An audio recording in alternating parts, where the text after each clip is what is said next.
Hello అందరికీ JB. ఉమ్మడి ప్రకాశం జిల్లా హెడ్ క్వార్టర్ ఒంగోలులో గత 2 దశాబ్దాలుగా అంటే 4 నుంచి 5 సార్లు ఎమ్మెల్యేగా పనిచేసి మంచి రాష్ట్రంలోనే పేరు తెచ్చుకున్నటువంటి వ్యక్తి బాలినేని శ్రీనివాసరెడ్డి గారు. ప్రస్తుతం ఈయన 2024 ఎన్నికల తర్వాత జనసేన పార్టీలో చేరడం జరిగింది. సో ఇప్పుడు వారి కుమారుడు కూడా రాజకీయ అరంగేట్రం చేయడానికి ఊళ్ళూరుతున్న పరిస్థితులు ఒంగోలులో కనిపిస్తూ ఉన్నాయి. అయితే ప్రస్తుతం ఇప్పుడు ఆయన వైఎస్ఆర్సీపీలో లేరు కనుక జనసేన నుంచి ఇప్పుడు పోటీ చేయాలి. వారి కుమారుడు కావచ్చు, ఆయన కావచ్చు, జనసేన నుంచి మాత్రమే ప్రాతినిధ్యం వహించాల్సిన అవసరం అయితే ఉంది. మరి ఇలాంటి సమయంలో బాలినేని వాసు గారికి జనసేనలో జిల్లాలో ప్రథమ ప్రాధాన్యత ఇచ్చే అవకాశాలు ఉన్నాయంటూ గతంలో వార్తలు అయితే బాగా చక్కర్లు కొట్టి, ఏమని ఆయనకి జనసేన నుంచి మంత్రి పదవి ఇస్తారంటూ, లేదా జనసేన నుంచి ఎమ్మెల్సీ ఇస్తారంటూ, లేదా జనసేన జిల్లా అధ్యక్ష పదవి ఇస్తారంటూ, ఇలా లేకపోతే జనసేనలో ఒక క్రియాశీలక పాత్ర వహించే విధంగా వాసుని ఉపయోగించుకుంటారంటూ కొన్ని వార్తలు అయితే వచ్చినాయి. సో అవేమి కూడా ప్రస్తుతానికి కుదరలేదు. జిల్లా అధ్యక్ష పదవికి సంబంధించి కూడా జనసేనలో కంది రవిశంకర్ అనే ఆయనకి ఇస్తే బాగుంటుందని ఎక్కువ మెజారిటీ పీపుల్ కూడా అభిప్రాయపడుతున్నట్లు ఇటీవల ఒక సర్వేలో కూడా వెల్లడైంది. సో ఇలాంటి పరిస్థితుల్లో బాలినేని మరి జనసేనలో ఎంతవరకు ఇవ్వగలరు అనేది కొంచెం పక్కన పెడితే, వారి కుమారుడు దర్శి నుంచి జనసేన తరపున పోటీ చేసే దిశగా అడుగులు వేస్తున్నట్లు కొన్ని వార్తలు అయితే వస్తూ ఉన్నాయి.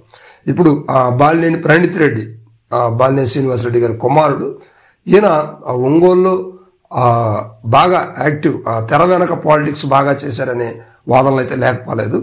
కొంచెం అప్లికేషన్ విషయాల్లో కూడా ఆయన ముందున్నట్టుగా మనకు తెలుస్తూ ఉంటుంది.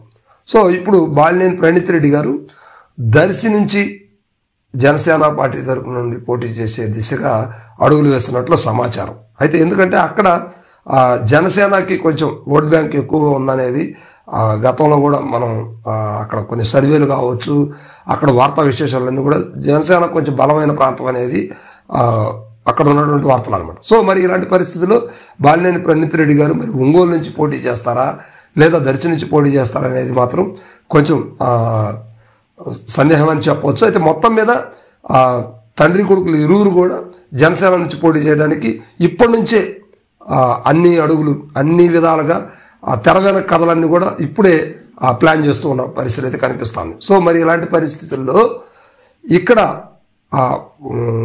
వారి ప్రత్యర్థి అయినటువంటి వైఎస్ఆర్సీపీకి ఉన్నటువంటి రవిబాబు గారు, చుండూరు రవిబాబు గారు, అదేవిధంగా కూటమి ప్రభుత్వం అంటే తెలుగుదేశం పార్టీ నుంచి దామచర్ల జనార్దన్ గారు, ఇప్పుడు వీళ్ళు ముగ్గురు కూడా ఇక్కడ ఒంగోలు హెడ్ క్వార్టర్లో బలాబలాలు తేల్చుకునే పరిస్థితి, అంటే ఉద్దండులుగా అని చెప్పుకోవచ్చు.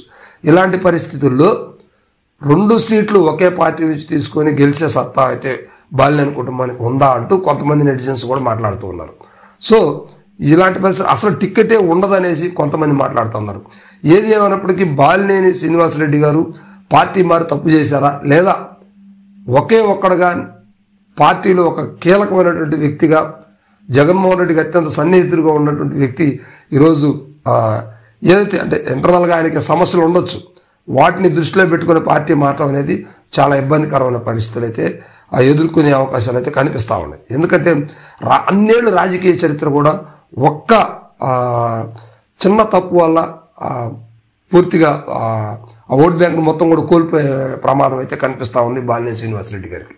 ఇలాంటి పరిస్థితుల్లో వారి కుమారుడు కూడా రాజకీయ అరంగేట్రం చేస్తే కొంచెం గందరగోళ పరిస్థితులు ఎదుర్కోవాల్సిన అవసరం అయితే కూడా ఉంది.